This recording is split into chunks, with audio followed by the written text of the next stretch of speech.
지금 계좌 추적이 기자 혼자만 물어보시면 좀 그렇고요. 다른 분들 물어봐야 하니까 계좌 추적해서 제가 단돈 1원이라도 받은 게 나왔습니까? 노영희 변호사가 그거야 본인이 지금 신용 불량직 때문에 이거 말도 안 되는 소리 좀 그만 좀 하세요. 다 그래서 현금으로 다 받아놓고 왜 지금 와서 계좌 추적을 하다고 말씀하십니까? 저 말씀 조심하게 하세요. 예, 그거 다 증언했고요. 저 한 달에 거기 도와주면서 미래한국연구소에 그 회사가 얼마냐면 가서 보세요. 그 사무실 가보셨어요? 본인 어디 언론사입니까? JTBC입니다. JTBC가 항상 문제잖아요. 거짓 뉴스하고. 지금 뭐 문제입니까? 거짓 뉴스만 했잖아요. 윤 뽑으시죠? 오빠가 누군지. 본인 누굽니까? JTBC에. 소속 밝혀보세요, 이름. 배승주 기자입니다. 본인이 가서 강혜경한테 뭐라 했습니까? 오빠 전화 왔습니까? 그거 얘기한 사람 아닙니까? 강혜경 씨가 오빠 전화 왔어요를 내가 들었습니까? 그 얘기 했습니까? 배승주 기자가 가서 강혜경 씨한테 오빠 전화 왔어요. 그 얘기 들었습니까? 안 들었습니까? 그래서 강혜경 씨가 그 소리 듣고 MBC에다가 오빠 전화 왔어요 하도 많이 들었어. 제가 기억합니다. 당신이네! 당신이 거짓 뉴스 보냈구나. 당신, 내가 여사하고 사진 찍은 거 있다고 얘기했지? 내가 사진하고 여사하고 찍은 사진 가져와봐.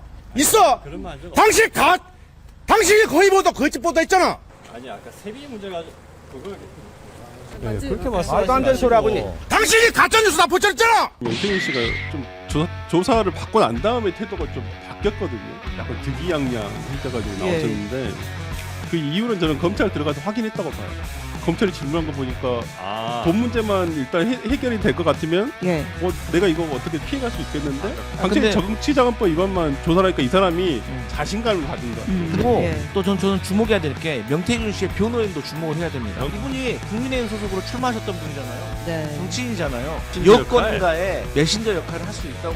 전혀 터무니없는 얘기입니다. 왜냐하면 네. 김소연 변호사는 우리 당에서 최고위원 선거에 나오려다가 컷오프 시킨 분이에요. 근데 어떤 정치적인 메시지를 전달하거나 그걸 통해서 뭐 정치적 해결을 주선할 만한 정도의 인물이 전혀 아닙니다. 한없이 가벼운 정치 토크쇼 장르만 여의도 11월 11일 월요일 순서 시작하겠습니다. 반갑습니다. 정프로고요. 주말 사이에 그 명태균 씨 검찰 소환이 있었는데 흥미로운 장면들이 좀 몇 개 있었습니다. JTBC 기자분이 아주 질문을 또 잘 해주셨는데 하여튼 뭐 그 이야기는 잠시 후에 또 전해드리도록 하고요.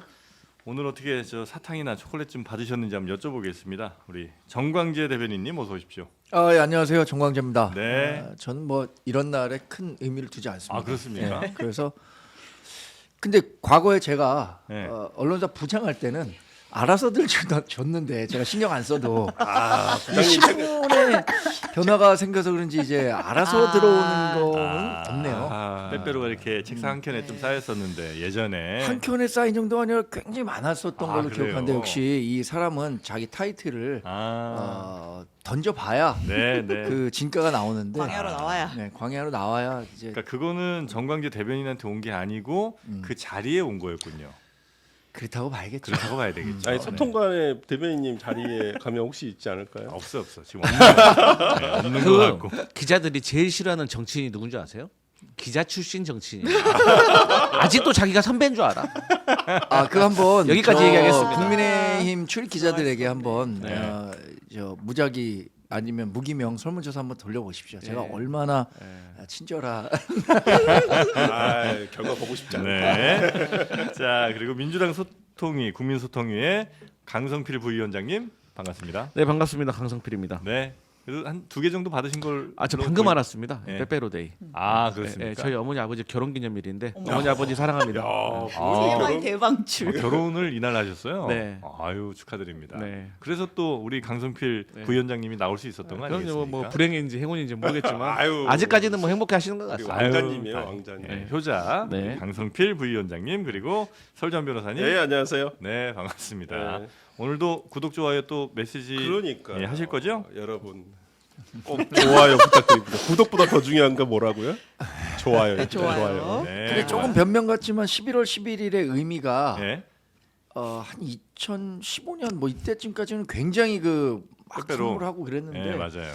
최근에는 그 의미가 많이 퇴색돼가지고 부장을 내려놓으신 다음부터 아니, 퇴색이 된 건가요? 아니 그거랑 교묘하게 겹쳤는데 공교롭게도. 공교롭게는 겹친 게 있어요. 요즘 하여튼 뭐 그런 거를 많이 막 이렇게 바구니에 선물하고 이런 경우는 뭐 별로 그러진 않더라고요. 없는 것 같긴 네. 하더라고요. 네. 자, 그리고 우리 신혜영 기자님. 안녕하십니까? 네, 반갑습니다. 네. 오늘 잘 부탁드리겠습니다. 네. 그러면 뉴스들 하나하나 좀 살펴볼 텐데 외신과 인터뷰한 뉴스가 좀 있군요. 우리 대통령. 예. 윤석열 대통령이 어제부로 임기의 반환점 절반을 지났어요. 그래서 이제 이런 이제 변곡점들마다 외신 인터뷰 좀 멋있게 막 해가지고 막 표지 장식하고 하잖아요. 네. 한 달 전쯤에 이제 미리 인터뷰를 했고 이제 공개가 됐는데 일단 그 커버 좀 사진 한 번만 띄워주실래요? 네. 네, 커버 하여튼 되게 아유. 트럼프 당선된 마당에 뉴스위크 커버를 장식한 우리 윤석열 대통령. 네. 제목이 홈 트루스 뼈아픈 진실이고요. 부제가 진짜 기가 막힙니다. 뭡니까? 윤석열 대통령의 가장 큰 문제는 북한이 아니다. Isn't the North네요. Isn't the North. 그게 제목이에요. 부제. 예. 그렇다면 뭐가 제일 가장 큰 문제일까? 예, 아무튼 질문이 있습니다. 뉴스위크도 저렇게 낚는 기사 많이 쓰네. 예. 그러니까 다 좀 알고 있는 이제 글로벌하게 알려진 문제인가 봐요. 모르겠습니다. 아무튼 이제 물어요. 네. 현재 김건희 여사가 받고 있는 혐의 어떻게 대응할 거냐? 그리고 이 논란이 추진 중인 개혁에 어떤 영향을 미칠 것으로 보느냐? 이렇게 질문을 하니까 대통령의 답변을 제가 짧게 읽겠습니다. 네. 자, 전임 정부의 영부인도 논란에 휩싸인 적이 있다. 문재인 전 대통령 부인은 타지마을 방문할 때 전용기 이용해서 논란됐고 노무현 전 대통령의 부인도 뇌물수수 혐의를 받았다. 야당의 지나친 정쟁화 시도로 인해서 제 아내를 둘러싼 논란이 부풀려진 것도 사실이다. 이게 이제 그 지금 기자회견에 나왔던 악마와 그런 맥락인 것 같아요. 네. 예, 이런 이건 이제 인터뷰가 그 기자회견 다만 이전에 한 달 전에 이제 인터뷰를 인터뷰한 한 거예요. 겁니다. 10월 16일에. 예. 네. 요거를 저도 이제 기사를 한번 쭉 찾아보니까 윤 대통령 입장에서 좀 억울하겠더라고요. 왜냐하면 전체 분량은 다른 뭐 외교안보 이슈가 대부분이에요. 그리고 뭐 국내 개혁 이슈 좀 있고 그런데 이 아내 관련된 부분, 그러니까 김건희 여사 관련된 부분은 사실 전체로 따지면 한 10분의 1 정도밖에 안 되는 분량인데 또 요거가 주로 이제 언론에 소개들이 좀 많이 되니까. 근데 아까 표지에 네. 나와 있잖아요. 부제로 뽑힐 만큼의 가장 중요한 주제라는 가장 거죠. 큰 문제는 네. 북한이 Isn't 아니다. not North라. 네. 자, 어쨌든 이제 외신에 한 번씩 우리 대통령들이 이제 인터뷰를 하잖아요. 뭐 중요한 지점마다. 네. 요 인터뷰는 어떻게 좀 보셨는지 먼저 여당 입장 한번 좀 볼까요? 저도 전체 그 인터뷰 내용 가운데 네. 이 부분은 일부인데 이게 한국 언론에 많이 소개되고 있잖아요. 네. 이것을 이제 윤석열 대통령식의 사고라면 그거야말로 이제 침소봉대죠. 아하. 작은 부분이 크게 네. 부각되는 거니까 저는 그런 측면이 아예 없진 않다고 생각합니다. 이것이 왜냐면 섹시한 뉴스니까 뭐 또 우리 그 여론조사에서 보여지는 것처럼 김건희 여사와 관련한 리스크가 국정 지지율을 네. 가장 갉아먹고 있는 부분이니까 아마 이런 부분을 부각해서 쓰고 싶을 거예요. 제가 기자라도 그랬을 거고. 네. 그런데 이 김건희 여사와 관련한 문제는 저는 윤석열 대통령이 지난 기자회견 때 총체적으로 사과했다고 봅니다. 자신의 전체적인 지지율 하락에 대해서 사과하고 네. 신뢰 받지 못하고 있는 부분에 대해서 사과했는데 부분으로 가면 그래서 구체적으로 왜 사과를 하지 않느냐라고 네. 지적할 수는 있지만 그것을 전체로 묶어서 김건희 여사와 관련한 논란에 대해서 네. 사과했다고 봐야죠. 일단 이 뉴스위크 인터뷰에서는 이제 좀 논란된 게 결국 그거잖아요. 전 영부인들도 그런 논란들이 있었다. 요 얘기를 이제 언급을 했잖아요. 이거는 이제 우리 지지층들에게는 예. 어필할 수 있는 내용인데 예. 그런데 이 전체 국민들에게 할 만한 내용은 아니었다고 봐요. 썩 그렇게 뭐 좋은 그림은 아니었던 것 같아요. 그렇죠. 이거는 네. 뭐 대통령께서도 그러니까 이걸 어디까지 내가 얘기를 하면은 국민들로부터 좀 이해를 받을 수 있을까 고민하셨겠지만 전체적으로 봐온다면 썩 만족할 만한 답은 아니었다고 생각합니다. 알겠습니다. 저는 그래서 네. 야 쟤도 저랬으니까 뭐 나도 괜찮은 거 아니야라는 식의 사고는 민주당식 사고거든요. 왜 또 거기서 민주당식 사고야? 되거든요. 빨리 끝내, 빨리 끝내. 민주당의 네. 내로남불식 아유, 참. 여기 막 시동 사고를 걸고 강요하면 안 있어요, 될까. 지금. 부릉부릉. 근데 사실 이 부분에 대해서 저도 그렇게 썩 만족할 만한 답변은 아하. 아니었다고 생각합니다. 네네네. 아니, 그 전파 낭비를 너무 많이 하신 것 같고 네. 일단 제가 생각했을 때는 네. 그 뉴스위크에서 그 김건희 여사 관련돼 가지고 10분의 1 정도만 다뤘다고 했잖아요. 아주 조금 예. 그 배려한 겁니다. 그 정도만 뉴스위크가? 예, 예. 윤석열 대통령을 배려한 거죠. 그리고 뭐 그 정도만 얘기하더라도 이게 처음이 아니라서 제가 그래서 한번 찾아봤어요. 네. 그러니까 대한민국 역대 영부인 중에서 그러니까 김건희 여사만큼 해외 언론에 많이 나오신 분이 없습니다. 예. 미국 월스트리트, 디올 핸드백이 한국 여당을 흔들다, 영국 가디언, BBC, 파이낸셜 타임, 일본 상케이 신문, 아르헨티나까지 진출하셨어요. 인포바, 디올 백 스캔들이 한국 여당을 분열시켰다. K 영부인? 네. 체코 최대 일간지 블레스크 아시죠? 네. 제가 차마 이 기사의 제목을 말씀드리지 않겠습니다. 외신이 하여튼 많이 소개가 네. 됐다 이거죠. 그런데 네. 또 이번에 또 전임 정부의 영부인에 대해서 얘기를 하셨는데 얼마 전에 검찰이 밝혔잖아요. 김정숙 여사 샤넬 재킷 반납 확인되었다. 예. 그러면 예. 지금까지 국민의힘 여당에서 뭐 재킷을 뭐 반납을 안 했다느니 그런 것도 다 가짜 뉴스 아닙니까? 사과해야 되는 거 아닙니까? 뭐 그런 얘기는 안 하시면서 또 기승전결 김정수, 기승전 이재명으로 이렇게 하는 거는 너무나도 이제 식상하다 좀 그렇게 말씀드리고 싶고 네. 세계 그 대부분의 지도자들의 여론조사를 보면 부족 요인의 첫 번째 요인은 뭐냐면 다 거의 대부분이 경제입니다. 뭐 그렇죠. 네. 네. 그런데 우리나라는 특이하게 우리나라 지도자의 부족 요인 1위는 김건희 여사입니다. 그런데 2위가 경제입니다. 근데 네. 1위와 2위의 격차가 8%나 나요. 그런데 3위와 4위, 뭐 2위와 3위는 2%밖에 차이가 안 나요. 그만큼 김건희 여사가 부정적 요인으로 독보적이다. 독보적이라는 거예요. 그렇기 때문에 네. 해외 언론에서도 이런 얘기를 하는데 네. 거기에 대해서 또 대답을 안 하신 것이 있더라고요. 그러니까 이렇게 여사님과 관련된 의혹과 논란이 4대 개혁에 추진하는데 좀 동력에 좀 저해 요인이 되는 거 아니냐라고 네, 네. 물어보니까 아예 답변을 안 하셨습니다. 그러니까 저는 사실 얼마 전에 있었던 기자회견에서도 대통령께 기자가 질문을 하잖아요. 그러면 자꾸 A를 얘기하는 듯 하다가 얘기를 안 하세요. 그러니까 부산일보 기자가 얼마나 답답했으면 어리둥절할 것 같다고 국민들이 그런 얘기까지 했겠습니까? 그래서 저는 대통령의 마음도 알겠지만 네. 어쨌든 인정할 부분 좀 깨끗하게 인정을 인정을 해라. 하셔야지 아. 또 전 정권 탓하기는 좀 이제 2년 반 지났으니까 그만하셔라 이런 알겠습니다. 말씀 드리겠습니다. 우리 설전 변호사도 어떻게 좀 제가 세 가지 관점으로 제가 말씀을 드릴게요. 세 가지 관점이요? 아하. 초등학생적 관점. 쟤도 떠들었어요. 그다음에 이걸 제가 이제 법조인적 관점. 우리 또 윤석열 아. 대통령이 법조인 출신이시니까 우리 이런 내용이 있습니다. 법에 보면 불법의 평등은 없다. 쟤도 위반했으니까 나도 내 위반이 정당해요. 이것은 안 된다라는 거예요. 네. 세 번째 정치적으로. 그러니까 하지 말아야죠. 전 정권에서 본인이 비판하듯이 전 정권에서 어떤 이런 영부인들의 문제가 있어서 정권 교체 다 당했잖아요. 아. 네.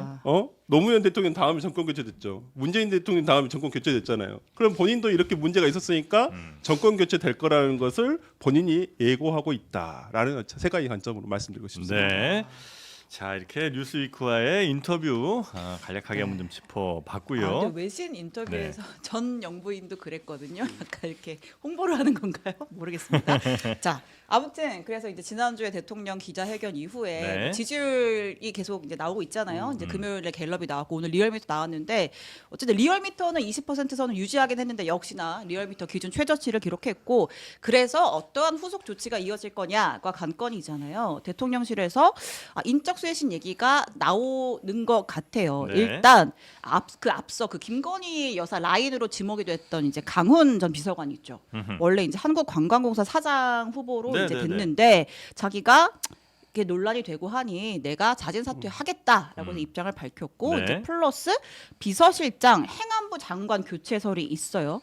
드디어 네, 행안부 장관 이상민 장관의 후임으로 이제 국민의힘 전 원내대표였던 윤재욱 의원이 거론된다. 네. 이런 보도가 나오고 있습니다. 아, 윤재욱 의원이 네. 아, 그래요. 네, 이건 윤재욱 의원 의사가 확인된 건가요? 모르겠습니다. 장관하는 걸 되게 좀 지금 꺼려한다는 아니, 얘기가. 윤재욱 의원은 지난 6월에 개각한다고 했을 때도 그때도 이제 하마평이 있었고 그래요? 계속 조금 이제 용산의 어떤 러브콜을 받고 있는 분인 것 같긴 싫으실 해요. 것 같은데. 아니 그 윤재욱 의원은 경찰 출신 예. 그리고 네네네. 삼선 의원이시잖아요. 네. 지난번에 원내 대표도 하셨었고 비대위원장 한동훈 비대위원장 시절에 투톱으로 예. 총선을 치렀었죠. 네. 당시에도 그런 얘기들은 많이 있었어요. 윤재욱 그 전 원내 대표가 지금 네. 의원이 행안부 장관을 갈 수 있다. 또 본인도 생각이 그것을 있다. 희망하고 있다라는 아. 이야기들이 많이 있었기 때문에 네. 저는 이상민 장관이 지금 2년 6개월 딱 하셨잖아요. 네. 그리고 윤석열 대통령과 충암고 선후배 사이로 아주 격의 없이 조언도 하고 뭐 말씀을 받들어서 실행에 옮겼었던 분인데 일정 정도 피로감은 분명히 생겼다고 봅니다. 그리고 인적 쇄신에 유연하게 하겠다라고 했으니까 네. 필요한 부분에 있으면 반드시 해야 된다고 생각하고 저는 강훈 전 비서관이죠. 네. 관광공사 사장 중간에 드랍한 거는 굉장히 뭐 칭찬받을 일이라고 생각합니다. 시즌 이렇게 잘했다. 논란이 될 만한 분들은요. 네. 저는 방송이든 이 사석에서는 몇 번 얘기했는데 자신으로 인해서 인사권자나 의사결정권자가 부담이 생기게 되는 일이 발생한다면 네. 그분이 스스로 용기를 내서 결정해야 되는 겁니다. 음. 인사권자가 인사권을 휘두르는 순간 그 몫이 바로 인사권자에게 돌아가는데 네. 그 공간을 열어주기 위해서는 논란이 되는 그 중심에 있는 사람이 그만둬야 된다고 생각해요. 저는 그래서 뭐 강훈 전 비서관도 마찬가지지만 김호진 전 비서관 지금 한국공항공사 사장 뭐 유력하게 거론된다는 거 아닙니까? 네. 이런 분들도 지금이라도 용퇴해야 된다고 생각하고 아니, 그러니까 그거를 근데 인사권자가 해야 되는 거 아니에요? 인사권자가 이렇게 저 인사권자는 이런 게 있잖아요. 임명하는 뭔가 밀려서 하는 것 같은 식으로 가면 그게 부담이 된다는 거예요. 강기훈 음주운전 해갖고 지금 복직됐잖아요. 예. 예. 복직되는 건 정해진 절차라고 하지만 복직과 함께 사표 내야죠. 이렇게 부담이 된다면. 네. 예. 그러니까 그걸 이제 인사권자가 나가라 이렇게 할 수는 없다는 거예요. 정치적 관례가 왔죠. 그랬다는 거죠. 네, 왜냐하면 인사권자에게 부담을 여하튼 주지 않는 인사권자가 선에서. 이게 그동안 전 열심히 밖에서 봤을 때는 네. 어떤 분에게는 저렇게 열심히 일하는 사람도 그냥 조금 잘못 있다고 단칼에 잘라버려 이런 이미지를 또 구축할 수도 있기 때문에 그런 경우엔 대부분 중간에 있는 논란이 된 사람이 그만둬야 된다. 그런데 음주운전한 게 조금 잘못한 건 아니잖아요. 그러니까 그 사람 그만둔다 이거죠. 네, 그리고 우리 그 문재인 정부 때는요. 그 청와대 들어가기 전에 10년 전에 음주 경력이 있는 사람도요. 네. 그거 가지고 잘랐어요. 그래가지고 되게 그 여권의 실세였던 의원의 보좌관이라든지 캠프에서 열심히 일했던 사람들도 사실 그 음주 10년 전 막 15년 전 한 거 가지고 잘려가지고 되게 붕괴한 사람도 있었거든요. 네. 그런 거에 비하면 현직 행정관이 음주를 했으면 그 즉시 경질을 했었어야지 무슨 복귀라는 말 자체가 저는 잘못됐다고 생각을 하고. 여쭤보고 싶은 건 네. 저기 정 대변인한테 여쭤보고 싶은 건 그럼 이건 대통령실에서 한동훈 대표의 요구 인적 쇄신 요구를 받아들인 거냐? 받아들인 건가요? 예. 뭐 일정 부분. 근데 잘 알겠습니다. 인사가 결국 메시지고 그게 이제 쇄신을 보여주는 거잖아요. 근데 이제 후임 비서실장 하마평으로 거론이 되는 게 뭐 이상민 장관이 물러나고 윤재욱 의원이 이제 행안부 장관이 되면 이상민 장관이 정진석 비서실장 후임으로 올 수도 있다. 혹은 뭐 원희룡 장관이 후임으로 올 수도 있다. 비서실장에. 근데 이제 이상민, 원희룡 이런 인물들은 뭔가 쇄신을 좀 상징하는 인물은 아니잖아요. 그러니까 친윤의 이미지를 갖고 있는 후보군들인데 이분들이 과연 쇄신의 메시지를 줄 수 있을 것인가? 그런데 비서실장이라는 자리는 대통령의 뜻을 가장 가까이에서 받아서 내각이든 아니면 뭐 전달하고 하는 대통령실에 거겠죠. 전달해야 하는 네. 역할을 하는 건데 그 비서실장이라는 역할의 특수성을 고려해야 될 거라고 생각합니다. 역대 비서실장 중에 대통령과 안 가까웠던 사람을 비서실장으로 기용했던 사람은 없을 것 같아요. 그러니까 쇄신이라는 것에 대한 이미지를 비서실장을 통해서 준다기보다는 다른 내각 이런 쪽에서 더 네네네. 많은 메시지가 갈 수 있을 근데 거라고 이상민 생각하거든요. 장관이 만약에 비서실장으로 가면 진짜 그 쇄신 느낌은 확 좀 아 진짜 워스트 오브 변색되지 않겠어요? 네. 지금 간다고 확정됐습니까? 아니, 그러니까 아닌데. 그건 아니죠. 가면 네, 뭐, 예. 예. 아니, 근데 우리가 이렇게 말을 해줘야 못 가고 그래야 나라가 아니야 아니라니까 우리 대통령은 청개구리 심성이 있어가지고 이러면 꼭 하신다니까. 근데 원래 이런 인사할 때 하마평 딱 흘린 다음에 언론 분위기 보고 여론 그러니까요. 분위기 보고 예. 딱 이렇게 정하잖아요. 예. 근데 이상민 장관을 해버리면요 정말 안타까운 게 뭐냐면 이번에 우리가 담화에서 지난주에 우리가 기자회견 보면서 느낀 게 있잖아요. 네. 아 대통령 진짜 말 많구나. 그리고 대통령이 정말 대통령한테 이제까지 비서진들이 아무 말도 못했구나라는 것이 느껴졌거든요. 네. 정말 이번만은 만약에 대통령 어떤 비서실장이 온다고 한다면 대통령은 말수를 줄이시고 말을 하지 마시고 대통령 비서실장에 따라서 있으면 좋겠고 아니 정치를 오래 하신 정진석 비서실장마저도 저렇게 그 안에서 약간 꼬다로운 보릿자루 마냥 된다고 한다면 도대체 누가 컨트롤할 거예요? 누군가는 제어를 해야 될 거 아니에요, 대통령을. 그런다고 한다면 아예 정말 조금 능력이 있고 조금 젊은 비서실장을 좀 기용했으면 네. 좋겠어요. 근데 이제 사실 그 윤석열 정부하고 문재인 정부가 좀 차이점이 뭐냐면 전에도 말씀드렸는데 문재인 정부에서 하마평에 올라가지고 조금이라도 좀 부정적인 여론이 나오면은 바로 안 됐습니다. 근데 윤석열 정부는 하마평에 나와서 부정적인 요건이 나오면 이것 봐라 하고 더 강행을 하는 좀 그런 면이 있더라고요. 청개구리. 네. 아. 그리고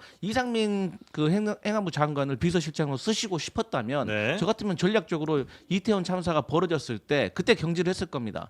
그러면은 이 정부가 이태원 참사에 대해서 책임지는 모습도 보여줬을 것이고 또 나중에 비서실장으로서 본인이 그렇게 편하게 느끼는 이상민 비서실장을 자연스럽게 데리고 올 수 있으니까 더 좋았을 텐데 네. 그런 정무적인 계산이 좀 없었던 것 같고 이게 비서실장이 돋보이는 이유는 간단한 겁니다. 그러니까 정권의 실세가 비서실장으로 가면 비서실장이 돋보이는 거고 총리로 가면 뭐 무슨 법무부 장관으로 가면 그렇게 다 분산되는 거예요. 예를 들어서 한동훈 당대표가 법무부 장관일 때는 법무부 장관이 되게 부각됐었잖아요. 네. 정권의 실세라는 느낌이 있었기 때문에 그렇기 때문에 지금 현재 비서실장 자리가 이렇게 그 눈길을 끄는 건데 사실 또 원희룡 전 장관이 간다는 말도 있습니다.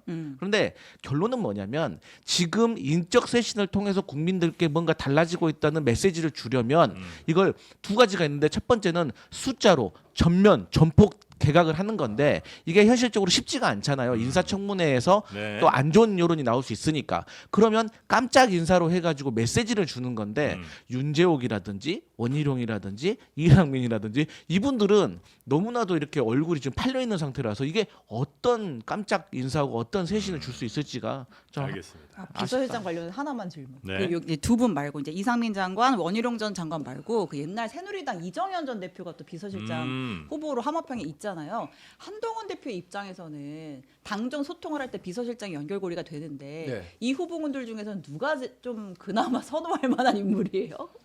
한동훈 대표 입장에서. 아니 근데 지금 거론되는 인물들이 네. 다 개인적으로 놓고 보면 굉장히 합리적인 분들입니다. 저 어. 이상민 장관 제가 정치 맨 처음에 시작한다고 했을 때 이상민 장관 찾아가서 한번 제가 이런 생각 갖고 한다고 했었을 때 뭐 격려도 많이 해주시고 굉장히 인연이 깊은 분이고 네. 격려만 해주셨고 왜냐면 개입하면 안 되니까. 아, 맞다, 공천에 맞다. 개입하면 안 되잖아요. 맞아, 아무리 맞아. 대통령과 아 맞아 가까운 합리적이시구나. 분이라고 해도 아, 맞아 공천에 개입하면 안 되죠. 맞아 그리고 이정현 전 의원도 네.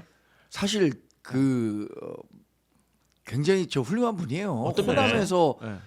국민의힘 아, 타이틀로 예, 3번이나 예, 국회의원을 예. 하시고 당 대표도 하셨었고 한데 무슨 세 번이에요? 국정에서 두 번 아니요. 했나요? 아니 선출직으로 한 번 됐지. 두 번 했잖아요. 아니 무슨 두 번 했어요. 두 번 했잖아요. 두 번. 세 번은 두 번, 아닌데. 두 번. 두 네, 번. 그건 했고. 한번 체크해 보겠습니다 하여튼 저희가. 네. 그 중에 가장 편한 분이라면 그래도 이정현 전 의원이 정치를 오래 했고 비주류의 삶을 오래 살았고 그리고 말씀도 굉장히 호탕하게 하시는 성격이거든요. 그죠? 뭐 장을 지지기도 네. 하고 뭐 그러잖아요. 네. 그러니까 네. 그렇게 생각하면 이정현 전 의원이 조금 더 소통에는 좋지 않을까 싶네요. 네. 왜냐면 이상민 장관은 대통령과 너무 가까워갖고 아. 대통령의 심기경호를 너무 많이 아니 근데 하실 거 아니까. 이정현 전 의원 같은 경우는 굉장히 그 리더에 충성하는 스타일이잖아요. 또 그런 측면이 네, 그래서 있지만 아마 조금 아니 그리고 또 부딪히는 게 많으실 것 같은데. 어제도 우리 윤석열 대통령께서 네. 그 윤석열 검사하실 때 네. 박근혜 전 대통령에 대해서 네. 이 구현이 있잖아요. 네, 네. 안 좋았던 일이 있잖아요. 네. 서로 간에 뭐 껄끄러운 일. 해소를 해야 된다. 네. 근데 이제 그때 이제 박근혜 전 대통령을 지금거리에서 모셨던 분이 이정현 예. 전 의원 아닙니까? 참 관계가 묘한 것 같아요. 그러니까 그 만약에 이정현 가는 이정현 의원도 그렇고 그걸 또 오라고 하는 윤석열 대통령도 그렇고 참. 아직 뭐 오라고 했는지 안 했는지 모르니까 근데 그건 뭐 나중에 좀 인사 나오면 그 보시죠. 관계에 관해서 아주 명확한 설명을 윤석열 대통령이 했어요. 뭐라 그러냐면 정치를 하다 보면 예. 저 사람하고 저 의원하고 굉장히 친한 줄 알았는데 또 앙금설. 알고 보면 그 죽고 못 산다고 하는 사람들도 다 그런 구원이 있더라. 그러나 같은 그 목표를 갖고 일을 하다 보면 네. 친해질 수 있다. 이런 얘기에 저는 그 정답이 있다고 봅니다. 그렇다면 차라리 그거- 유승민 의원을 안될 얘기 자꾸 그건 좀 하세요. 아니지. 아무튼 정광재 대변인님 두 명은 얘기를 했는데 원희룡 장관은 언급도 안 하신 아 걸로. 원희룡 넘어갈 거예요. 장관 아니 전 그럼 원희룡 장관은 장관 지금 대권에 꿈 있으신 그렇죠. 거 아니에요? 네, 네. 근데 네. 비서실장은 네. 좀 그렇잖아요. 네. 잘 말씀하셨어요. 예예예. 자, 그분이 알겠습니다. 정치를 오래 하는 데 있어서 지금 비서실장으로 가는 게 좋겠느냐라는 정치적 판단을 하시지 않겠습니까? 네, 예, 네, 예. 네. 아 대통령 소식 짧게 하나만 전하면 대통령이 8년 만에 골프채를 잡았다고 합니다. 아 이거 골프는 짧게 언급만 할게요. 우리 정광재 대변인이 잘 치시기 때문에 한번 아, 말씀해 그래요? 주세요. 8년 만에 채 잡으신 분하고 골프 치고 싶어요? 안 치고 트럼프 싶어요? 취임 대비 아, 8년 만에 골프채를 잡았다라는 소식이 전해졌습니다. 네. 윤석열 예, 예. 대통령이 어렸을 때 야구 하신 거 알죠? 예. 야구한 아. 거. 또 네. 얼마 전에 가서 뭐 티볼 치는 것도 아, 한번 어차피 왔죠. 스윙이다. 예. 야구 했던 분들이 네, 골프 스윙 잘 칩니다. 잘하시죠. 근데 네. 저는 트럼프 대통령 골프 치는 걸 봤거든요. 네. 영상으로. 예. 오, 잘 치시더라고. 그리고 싱글이에요. 알아요. 핸디캡 뭐 3인가였고 네. 역대 대통령 미국 대통령 핸디캡 순위 1위더라고요. 근데 자기 골프장에서 매일 치시는데 근데 제가 이 말씀만 소위의 드리고 싶어요. 골프장 우리 있으니까. 정 대변인도 잘 골프 치시니까 아시겠지만 골프가 원래 사이를 더 좋게 만들려고 하는 운동인데 네. 골프 갔다 와서 아하. 사이가 다시는 안 보는 사이가 될 수 있다는 아하. 점, 그 부분은 조금 유의해 주셨으면 좋겠다. 네. 제가 이 말씀을 좀 드립니다. 자, 민주당이 주말에 2차 바빴습니다. 집회를 했죠? 예, 네. 주말에 2차 장외투쟁 집회를 했고요. 이재명 대표가 또 어마어마했지. 적극적으로 참여를 독려했고 이번에는 민주당뿐만 아니라 조국혁신단, 진보당, 기본소득당, 사회민주당, 그러니까 야 5당이 참석을 했어요. 이제 숭례문에서 시청역까지 쫙 이렇게 모여가지고 집회를 하면서 뭐 김건희 특검 이런 구호를 외쳤는데. 일단은 이 참가자 수가 민주당에서 이제 더 늘었다. 갈수록 불이 붙고 있다라고 했는데 네. 일단 그 지난주, 그러니까 전주 때 추산이 30만이었거든요. 근데 이번에 추산은 당 추산입니다. 20만으로 추산을 했어요. 경찰은 더 줄었더라고요. 경찰 주사는 경찰 추산은 그 전주가 17,000, 17,000 요번 주가 15,000 15,000 네. 정도로 추산을 했습니다. 네. 네. 힘을 더 받고 있다고 보시는 거죠? 그럼요. 제가 영상도 보고 사진도 보고 제가 차량으로도 지나도 가봤는데 네. 일단 제가 체감하는 것은 그 전주보다 이 저번 주가 차가 더 막히더라고요. 그러니까 다 사람이 더 많이 온 것 같다는 걸 저는 근데 왜 체감을 30만에서 20만 원 줄인 거예요? 사실 이제 현실적으로 네. 저번에 저 갔는데 박주민 의원 나와가지고 뭐 30만이냐고 물어보니까 30만은 아닌 것 같아요. 또 그러시더라고요. 예, 그래서 이제 우리도 조금 솔직해질 필요가 있다. 좀 현실하자. 네, 그래서 우리가 이제 한 후보죠? 20만 정도. 당나라에 100만 대군이 쳐들어왔다. 네. 이거를 현실화해서 보여주고 있는 것 같아요. 그때 당시에 100만 대군이 어떻게 쳐들어왔나 내가 이렇게 우리 책 읽다 보면 네. 아니 그때 당시에 우리 한반도 인구가 뭐 한 500만 됐을까 뭐 이것도 안 됐을 것 같은데 네. 당나라에서 100만 대군이 왔다 아하. 뭐 이렇게 얘기하는데 지금 민주당식 계산이라면 충분히 가능하겠다. 이런 생각이 아니 듭니다. 근데 사실 네. 아니 뭐 아시잖아요. 페르미 추정법 있잖아요. 네. 뭐 평당 9명 예. 있고 그게- 5명이 이게 예. 15,000명이에요. 아니 근데 보통의 우리가 아니 야당 하실 때 아실 거 아니에요. 보통 경찰 추사는 최소 곱하기 3은 해줘야 됩니다. 아하. 네. 곱하기 2라고 하더라고요. 예, 곱하기 3이고 많은 5인데 사실 이게 이재명 대표 발언이 이겁니다. 아니 왜 차량 통행을 집회를 하기로 허용을 했으면 전체를 공간을 통으로 쓸 수 있게 해줘야지 차량을 왔다 갔다 하게 하면은 누가 무서워서 그 근처 가겠습니까? 아. 그러니까 이것을 만약에 통으로 다 개방을 했다고 하면 그 자리가 다 찼을 것이고 이 차가 왔다 갔다 하니까 그 옆에 길가에서 보시는 분들이 있는데 그분들도 보다가 차가 왔다 갔다 하고 잘 안 보니까 가시는 거 아니에요. 그렇기 때문에 이러한 경찰의 어떤 집회에 대한 자유를 좀 방해하는 것. 인원 아니, 줄이기 위한 꼼수를 좀 썼다는 그렇죠. 거군요. 저희는 그렇게 생각할 수밖에 없는 거예요. 네. 아니 근데 뭐 아니 사실 우리 방송하러 가면 아시지만 광화문에서 일요일마다 그 예배 보잖아요. 예. 저 깜짝 놀랐습니다. 아니 세상에 저기 이순신부터 해가지고 저기 그 서울시청까지 해서 한 번 쫙 막은 적이 있어요. 뭐 200만인가 100만 모으자고 해가지고 네. 아니 그런 것은 그렇게 길게 장소를 길을 허용을 터주고. 터주면서 거기서부터 서울역까지를 하더라니까요. 아니 그러니까 제가 20만에 대해서 이렇게 굳이 이렇게 약간 조금 뭐 선회를 하자면 온오프라인 다 그 민주당 온오프라인 다 해가지고 20만 명은 됐을 거다. 마음 보낸 분들까지 다 마음 해서. 보내신 분까지 포함하면 충분히 네. 저는 20만 명 넘었을 거라 생각해요. 아. 네, 대통령의 지난주 기자회견을 보고 어처구니 없어하는 국민들이 많았기 때문에 저는 훨씬 많았다고 생각하지만 이제 지난주 날씨가 너무 좋았지 않겠습니까? 예. 지금 단풍놀이 가야 돼요. 네. 예정된 단풍놀이도 있고요. 그 다음에 민주당에서 동원을 할 수 있는 숫자가 이게 한정돼 있어요. 왜냐하면 매주 예를 들어 버스 동원을 한다고 한다면 그 지역위원장이 책임져야 되거든요. 네. 근데 돈이 들어가요. 예. 그 만만치 않은 비용이에요. 근데 그걸 매주 이렇게 할 수고 또 다음 주도 예고가 돼 있잖아요. 네, 그렇기 네, 때문에 네. 저는 뭐 충분히 온오프라인 다 그래서 뭐 합쳐서 20만 인원 원이니까. 말고 그 메시지만 예. 보자면 하여튼 김건희 여사 특검 이게 이제 핵심 메시지인 거죠? 네. 그럼요. 네. 하고 이제 그 뭐 조국혁신당 이런 데서는 탄핵을 외치고 있고 민주당에서는 아직 그거까지는 안 한 것 같고 아까 그 뭐 동원 얘기하셨는데 지난주 때는 민주당에서 이제 지역에서 버스를 올려 보냈고 요번 주는 그러진 않았다라고 하더라고요. 그리고 네. 이제 추가적으로 이제 그 당내에서도 탄핵 얘기하시는 분도 있지만 이제 개헌을 좀 하자라는 의견들이 좀 많이 커지고 있습니다. 그러니까 네. 그 이유가 그거예요. 탄핵은 좀 징계 절차의 느낌이 있기 때문에 여권의 지지자들까지 좀 동참하기는 조금 부담스럽지 않겠냐. 하지만 개헌은 그야말로 입법 절차이기 때문에 네. 또 그리고 시대적인 과제, 뭐 대통령 중임제나 중대선거구제라든가 여러 가지 시대적인 소명까지 한 번에 해결을 할 수 있고, 개헌으로 간다고요? 네 그렇기 때문에 또 개헌을 지금 주장하시는 분도 많다. 임기 단축. 네. 개헌 절차에 대통령 윤 대통령 빠질 수가 임기만 있나요? 줄이는 거. 근데 이제 그것은 대통령께서 동의를 해 주셔야지 네. 임기가 단축되는 개헌을 할 수가 있는 거죠. 그러니까 그 그게 저는 좀 이번에 어려울 것 같아요. 그 기자간담회에서 얘기했잖아요. 2027년 그러니까요. 5월 5월 9일까지 계획은 항상 바뀌는 거죠. 다 채워질 때까지 열심히 하겠다는 네. 말씀을 하셨었고 네, 네. 또 하나는 민주당이 매번 뭐 민생 뭐 먹고 살기 어렵다 이렇게 얘기를 하고 있는데 주말마다 민주당원 분들도 거기 나오고 싶어서 나오는 분도 있겠지만 네. 동원해서 나오는 분들도 많을 거예요.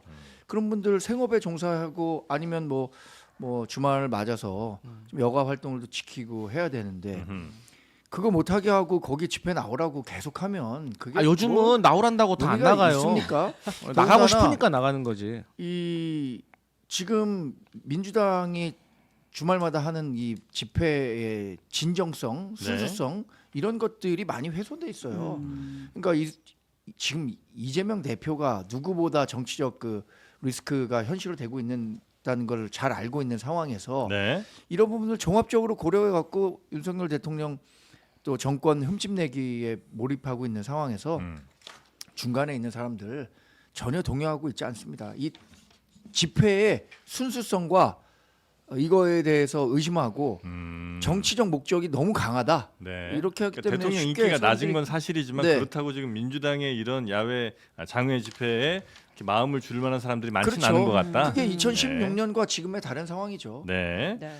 그래서 한동훈 대표가 페이스북에 연달아서 막 글 올렸잖아요. 네. 이번 집회는 뭐 결국 이재명 대표의 뭐 방탄을 위한 집회다 이렇게 대야 공세를 펴고 있고 그 이재명 대표 재판 선고 얘기 좀 하기 전에 특검 얘기를 좀 하고 넘어가야 될 것 같아요. 그럼요. 예, 오늘 이제 민주당에서 네. 김건희 여사 특검 수정안 내겠다라고 이제 공식적으로 발표를 했습니다. 수정안이라면 어떤 쪽으로 수정이에요? 그러니까 지금 법사위에 올라와 있는 그 세 번째 특검안이 네. 13가지를 담고 있잖아요. 네. 뭐 명품백부터 다 담고 있는데 네. 우리 차 떼고 포 떼고 다 떼고 핵심 2가지만 남기겠다. 두 가지가 뭐예요? 도이치, 네. 그다음에 명태균.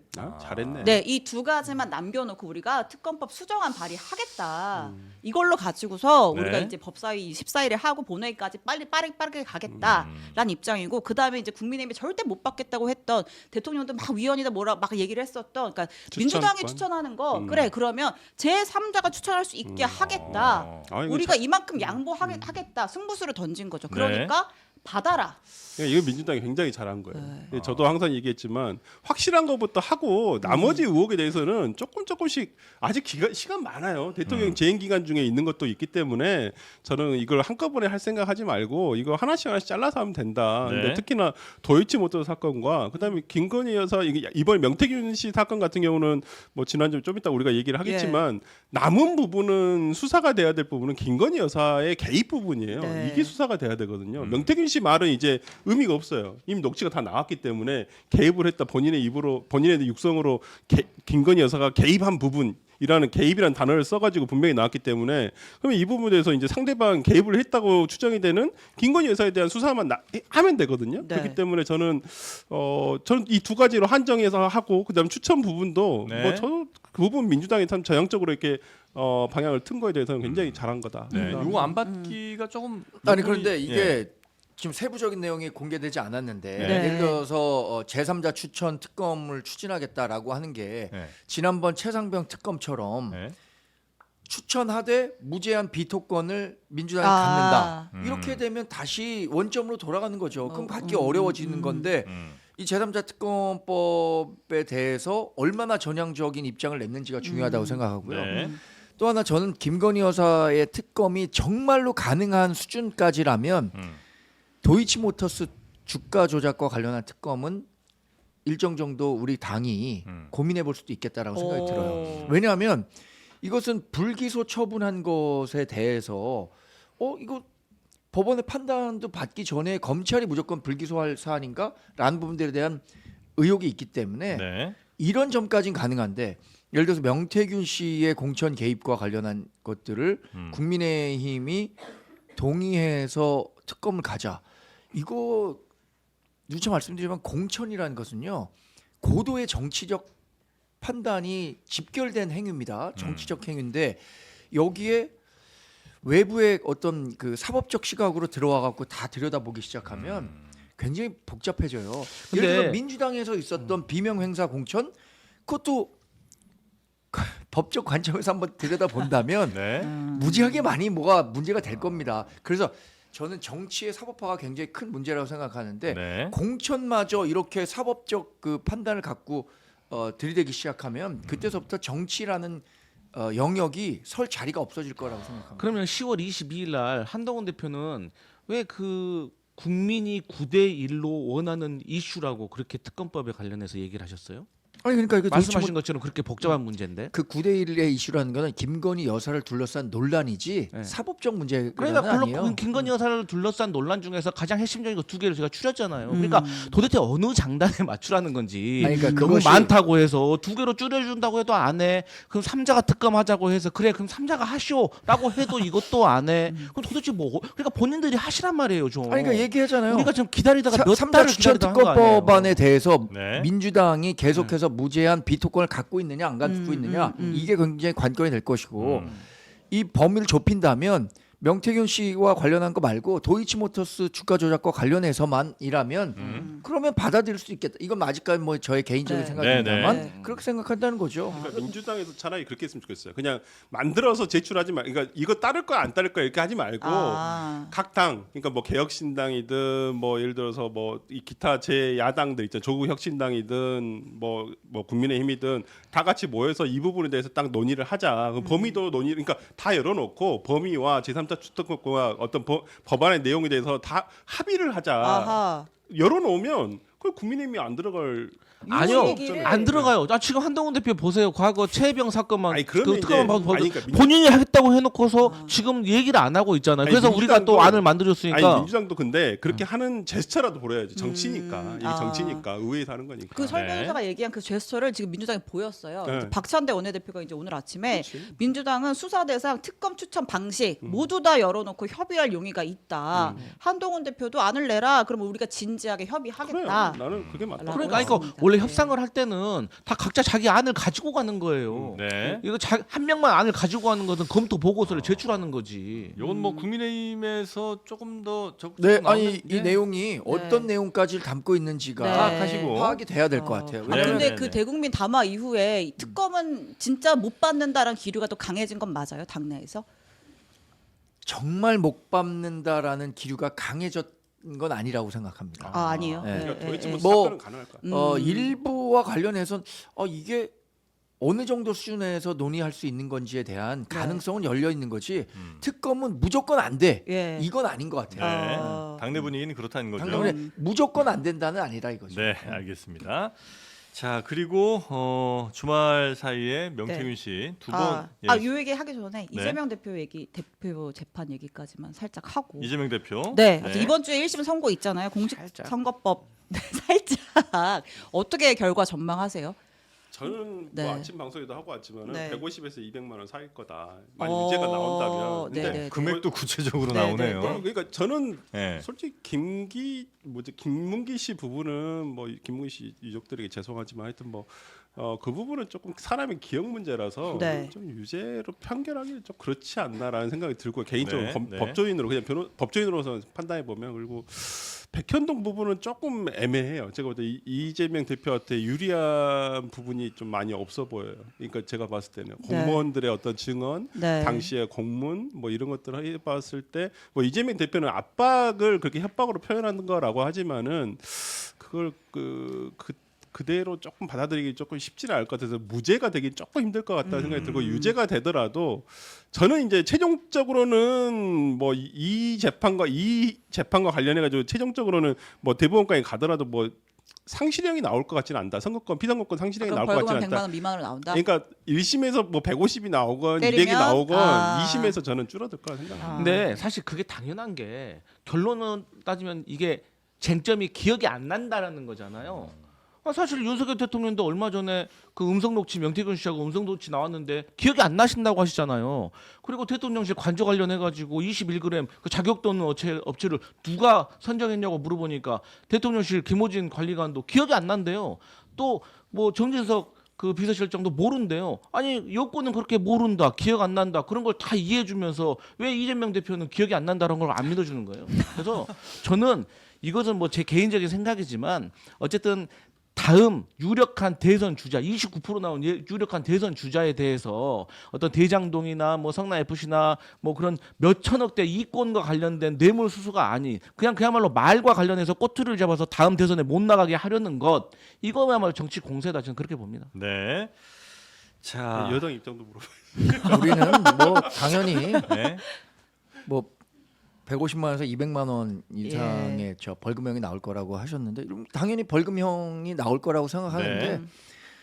이게 2심, 3심 갈 때까지 민주당은 전혀 인정하지 않을 거기 때문에 1심 판결이 갖는 상징성이 굉장히 클 거라고 생각하지만 네. 민주당의 변화는 하나도 없을 거다. 근데 사실 뭐 누구나 다 알고 있지만 이건 선거법 위반보다 위증교사 혐의가 훨씬 더 그 이재명 대표의 정치적 미래에 영향을 줄 거라고 하는 거잖아요. 네. 이재명 대표도 지금 선거법과 관련해서는 한 번도 SNS에 올린 적이 없어요. 위증 교사와 관련해서만 고민 끝에 여러 글 올렸다. 뭐 시신 없는 살인 사건, 위증 없는 위증 교사 이런 것들을 올리고 네. 있지만 여튼 11월 25일이 지난 후에 이재명 대표는 지금과는 확실히 다른 정치적 위상을 가질 거다. 라고 하신다는 참고로 거죠. 그 네. 국민의힘 의원들 중에 두 분이 어떤 의견을 공개적으로 밝히신 부분이 있는데 한 분은 윤상현 의원은 오늘 아침에 라디오에서 80만 원 유죄이지만 80만 원을 얘기를 하셨고 그다음에 주진우 의원은 세게 실형 있어. 1년을 얘기를 하셨더라고요. 실형 그래서 네. 참 상반된다. 뭐 그것만. 아, 민주당 의원은 다 무죄예요. 지금 정프로가 명태균 씨 얘기 빨리 하고 아, 싶어가지고 그래요, 제가 그래요. 왜냐면 나 하나 손이 막 경접자가 하는 거다. 계속 빠져. 알겠는데 그걸 아이고. 하나만 생중계 합니까 안 합니까? 안 해요, 안 해요. 안 해요? 생중계 안 해요? 아예 의미가 없어요. 그래요? 네.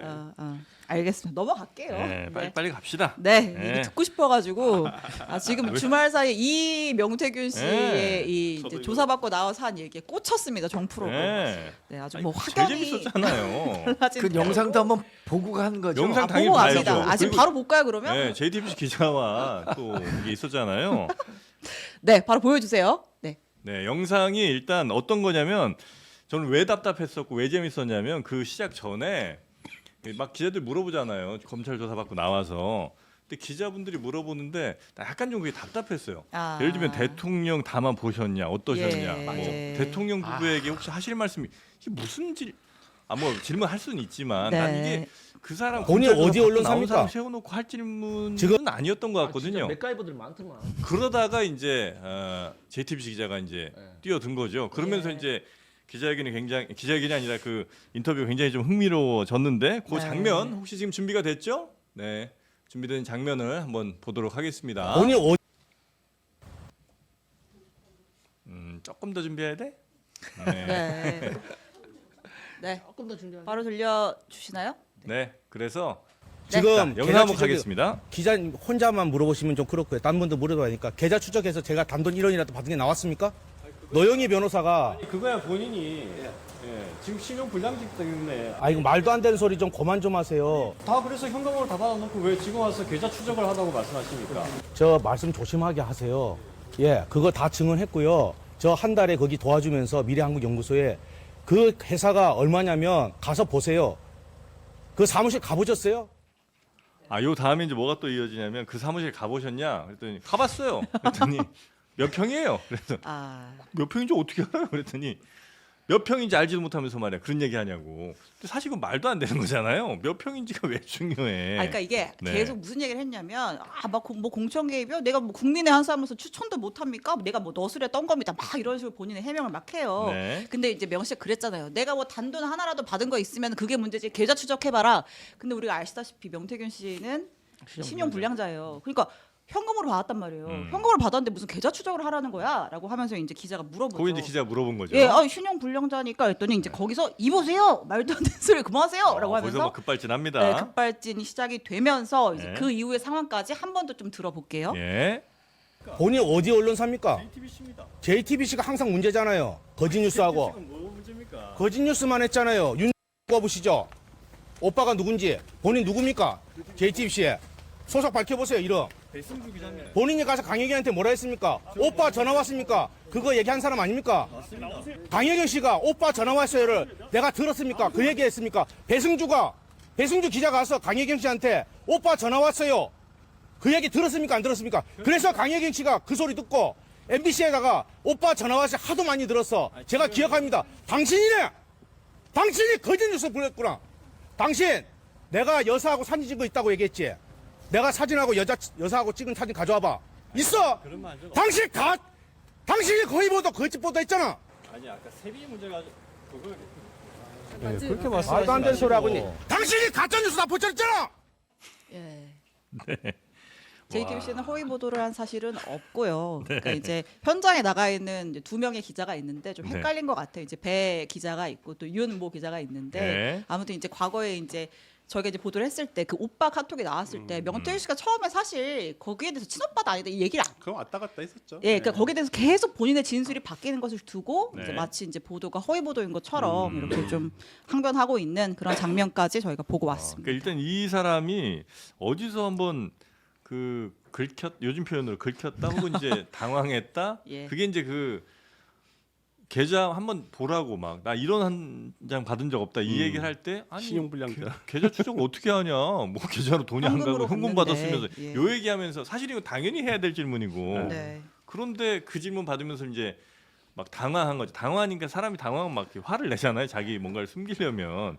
그래서 아마 이렇게 급발진을 좀 한 것 같고 그 다음에 뭐 알아듣기 힘든 여러 이야기들 막 소리 버럭버럭 지르면서 이런 모습들 좀 봤는데 오빠 그거 막 가짜 뉴스 아닙니까 막 하죠. 그러니까 예. 김건희 여사 관련되는 부분에 대해서 굉장히 또 이렇게 언성이 높아지시더라고요 보니까. 그러니까 지금 이 명태균 씨의 전략이라고 해야 되나? 이제 앞으로 어떻게 해야 될지가 대략적으로 좀 그림이 나오는 것 같기도 하고요. 그러니까 지금까지 의심받은 여러 부분들 가운데 자신은 확실히 이제 강혜경 씨와의 돈 거래 혹은 뭐 김영선 전 의원과의 뭐 돈 거래 정도만 자기는 해명하고 나머지에 대해서는 다 부인하는 쪽으로 아마 네. 가는 것 같습니다. 맞나요? 제가 지금 생각하는 게? 지금 뭐 그 명태균 씨가 생각하는 것 변호사의 조력을 받겠지만 네.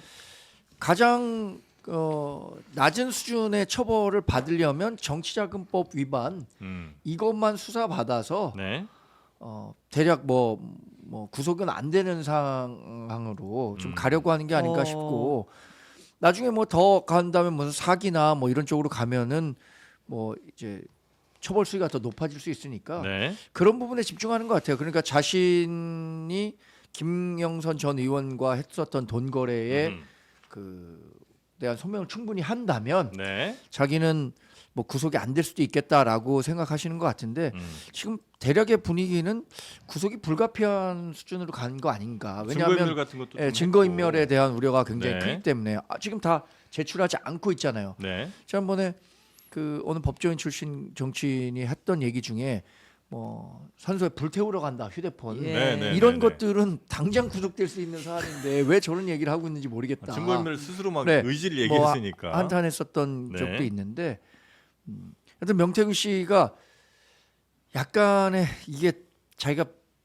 관리 가능한 불장난이었다고 생각했는데 네. 불이 지금 산으로 막 번져갖고 이게 다 태우고 있으니 자신도 조금 두려움 속에 놓인 건 아닌가 이런 생각이 듭니다. 저는 처음에 명태균 씨 사건 터졌을 때부터 일관되게 제가 말씀드렸던 게 뭐냐면 명태균 씨는 김영선 씨와 관련된 돈 문제 그리고 예비 후보 3명에게 공천 대가로 돈 받아가지고 그 돈 가지고 여론조사 실시하고 그 여론조사 결과 가지고 윤석열 대통령에게 보고하고 그 대가로 김영선 전 의원의 공천을 챙긴 이러한 것들에 대해서 이게 뉴스토마토에서 좀 오픈이 됐잖아요. 그래서 이게 검찰 수사가 불가피한 겁니다.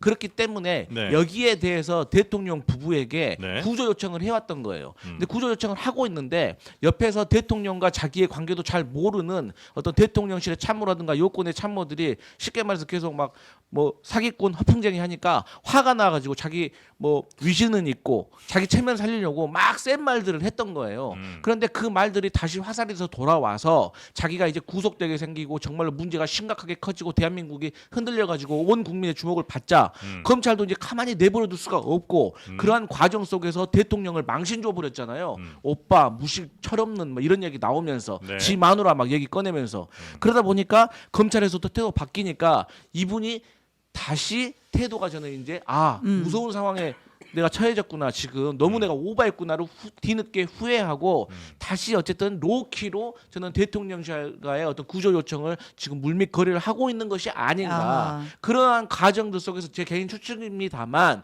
창원지검에서도 너무나도 수사를 늦게 했고 네. 너무나도 검사도 없는 수사과에도 처음에 배정을 했고 이런 것들 그리고 우리 정 대표님께서 말씀하셨지만 일반인들이 이런 식으로 얘기하잖아요. 바로 구속입니다. 그런데 공공연하게 내가 뭐 증거 인멸을 한다느니 이런 얘기를 하더라도 이거 내버려두고 하니까 세상이 만만했던 거예요. 근데 저는 황당했던 게 이분 자기가 내가 폭로한 게 뭐 있어 이랬는데 본인이 폭로한 게 무슨 지 마누라 공천 얘기하고 또 뭐라 했습니까? 대통령과 전화로 아직도 통화해 김건희 여사 쫄았다. 왜? 김영선 공천 그거 하나 했는데 그거 가지고 걸릴까 봐 쫄았다. 예. 이런 것들 다 폭로하고 네. 뭡니까? 너무 황당하다. 네. 말 안 맞는 부분이 좀 굉장히 많아요. 어제 네, 얘기한 그러니까 이 부분에서도. 말씀하신 내용이 네. 이제 어제 또 JTBC 단독 보도였는데, 그러니까 이제 어쨌든 명 씨는 검찰 조사 받고 나와가지고 나 국민이 추천도 못해요. 내가 국민인데 이런 얘기를 했던 거고 그게 공천 개입은 아니었다라는 거잖아요. 네. 근데 이제 저희가 보도한 녹취가 따르면 이제 명태균 씨가 이제 김건희 여사가 이제 김영선, 명태균이 나를 팔고 다녀가지고 굉장히 난처해야 한다는 그런 전화를 받았다라는 거예요. 그래서 이제 그거를 이제 통화 이제 상대한테 이제 얘기를 설명을 하는 거죠. 김건희가 전화가 와서 나 말고 다 터졌잖아 지금 사고가 언론에 다 터져가지고 김건희가 쫄아갖고 명태균이가 김영선이 김건희 팔고 다닌다고 하는데라고 물어본 거야. 이런 얘기를 해요. 그러면서 그 배경이 결국은 그때 당시가 이제 김건희 여사 이것저것 조금 문제가 막 해외 순방 시에 됐을 때. 민간이 네, 탑승한 맞습니다. 거예요. 네. 그래서 거기서 명태균 씨가 뭐라고 얘기를 하냐면 김건희가 유일하게 개입된 게 김영선이라 그거 들통날까봐 지금 전전긍긍하는 거라라고 이제 얘기를 합니다. 네. 네. 그러니까 저는 지금 명태균 씨가 좀 조사를 받고 난 다음에 태도가 좀 바뀌었거든요. 약간 득이양양해져가지고 나오셨는데 그 이유는 저는 검찰 들어가서 확인했다고 봐요. 검찰이 질문한 거 보니까 돈 문제만 일단 해결이 될 것 같으면 예. 내가 이거 어떻게 피해갈 수 있겠는데? 그러니까 검찰이 나를 무엇을 수사하는지 그럼요. 이제 파악이 됐다. 그럼요. 지금 일단 혐의도 정치 네, 자금법만 정치 걸고 자금법만으로 있죠. 조사를 할 수밖에 없는 예. 상황이고 원래는 김건희 여사에 대한 수사 부분이 돼야 돼요.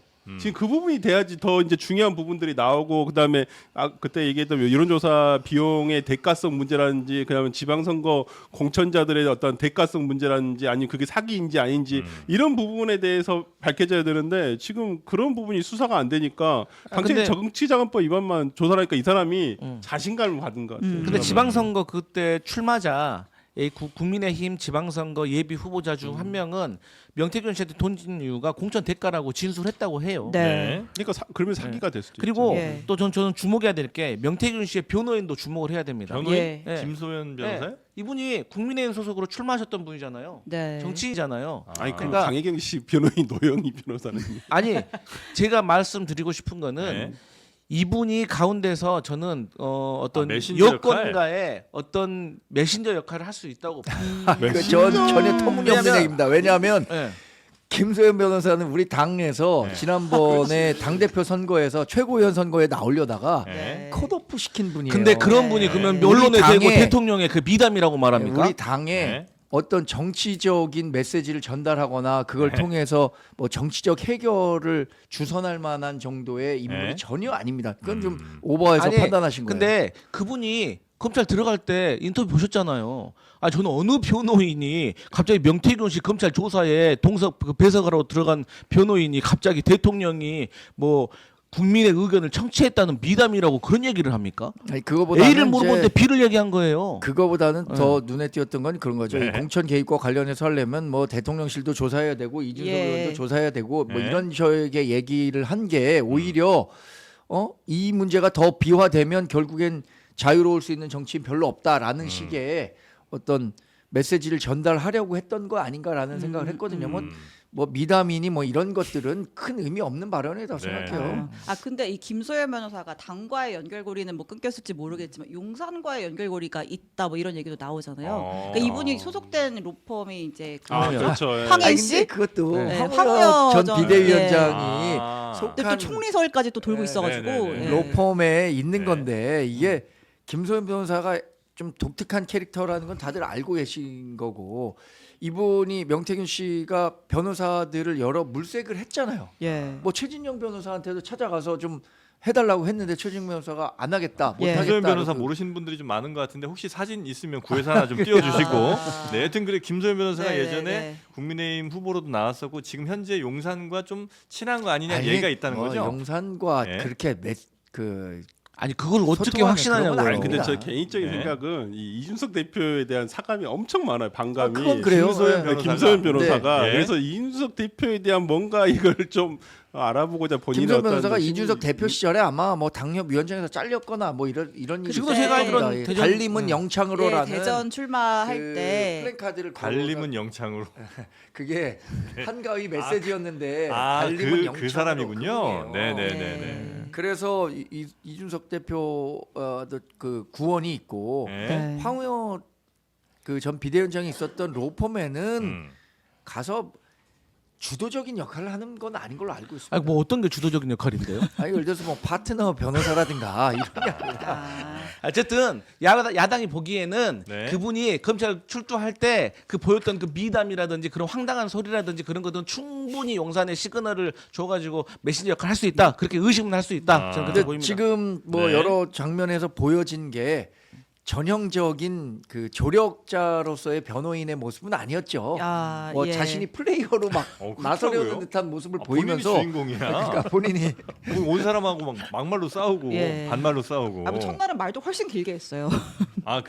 저 명태균 씨보다 예, 예, 그렇죠. 예, 들어가기 예. 전에 명태 씨가 그 첫날에는 되게 네. 약간 뭐 그렇죠. 약간 뭐 굉장히 송구합니다 이런 네, 취지로 네, 하고 네. 들어갔잖아요. 네. 그리고 말씀하셨지만 한번 조사를 받고 나오잖아요. 음. 한 번이나 두 번이잖아요. 아 그러면 검찰의 수사 방향이 어디로 가는구나 그렇죠. 거의 체크가 되거든요. 그러니까 명태균 씨가 아 나의 구조 신호가 지금 왔다. 갔구나. 지금 시그널이 갔구나. 아. 지금 답장 보낼 준비하고 있구나. 나도 잘해야지. 이런 게 그러니까 김건희 여사 뭐 관련된 얘기 나오면은 아주 굳고 대노를 하잖아요. 네네네. 다른 거는 뭐 계좌 흐름 추적하세요. 뭐 계좌 추적 왔잖아요. 이렇게 평온하게 얘기하다 김건희 여사 얘기 나오면 무슨 소리 하는 거야. 막 가짜 뉴스 자꾸 막 그러잖아요. 그게 저는 용산에 대한 시그널 받았다. 시그널을 받은 아, 것을 확인한 거. 역시 비슷한 인상들을 다 갖는 것 같아요. 저는 이 장면을 보면서 네.